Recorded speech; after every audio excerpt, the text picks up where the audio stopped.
हरियाणा के मुख्यमंत्री नायब सिंह सैनी आज झज्जर जिले के दौरे पर रहे। मुख्यमंत्री बहादुरगढ़ स्थित सब्जी मंडी में माता सावित्रीबाई फूले की जयंती पर आयोजित कार्यक्रम में बतौर मुख्य अतिथि के रूप में शिरकत की।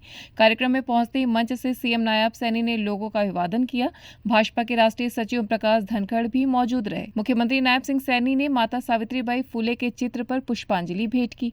कार्यक्रम में माता सावित्रीबाई फूले के समाज सुधार और शिक्षा के क्षेत्र में दिए गए योगदान को याद किया गया। सावित्रीबाई फूले जयंती पर सीएम सैनी ने कहा कि माता सावित्रीबाई फूले की जयंती के अवसर पर मैं आप सभी को हार्दिक बधाई देता हूं। माता सावित्रीबाई फूले ने न केवल भारत की पहली महिला शिक्षिका थी, बल्कि व्यक्तिगत स्वतंत्रता और महिलाओं की प्रेरणा भी थी। माता सावित्रीबाई फूले सिर्फ एक नाम ही नहीं, बल्कि एक पूरी कहानी है। महिला सशक्तिकरण और लड़कियों की शिक्षा में उनके प्रयासों ने हमें हमेशा प्रेरित किया है। इस अवसर पर मैं यहाँ आकर गर्व और खुशी महसूस करता हूँ और अपनी हार्दिक शुभकामनाएं देता हूँ।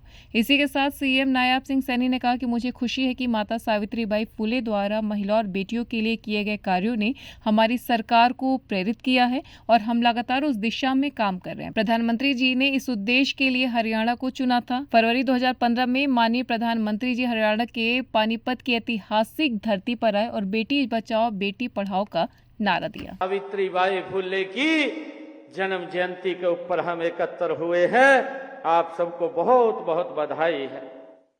माता सावित्रीबाई फूले न सिर्फ भारत की पहली महिला शिक्षिका थी, बल्कि एक स्वतंत्र व्यक्ति और महिलाओं के अधिकारों की प्रेरणा भी थी।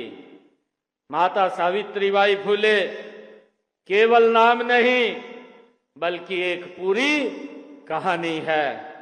नारी सशक्तिकरण और बेटियों की शिक्षा की उनकी जयंती पर आयोजित इस समारोह में मुझे यहां आकर के बड़ी खुशी और गर्व महसूस हो रहा है।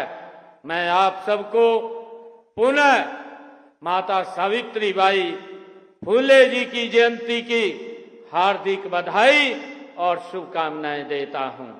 और इस शुभ अवसर के ऊपर मैं माता सावित्रीबाई फूले को नतमस्तक होकर के उनके चरणों में प्रणाम भी करता हूं।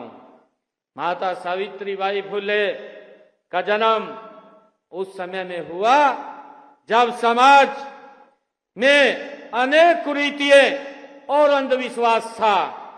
जाति व लिंग के आधार पर लोगों से भेदभाव किया जाता था, छुआछूत थी, महिलाओं की स्थिति उस समय में दयनीय थी, उनको पढ़ने का भी अधिकार नहीं था।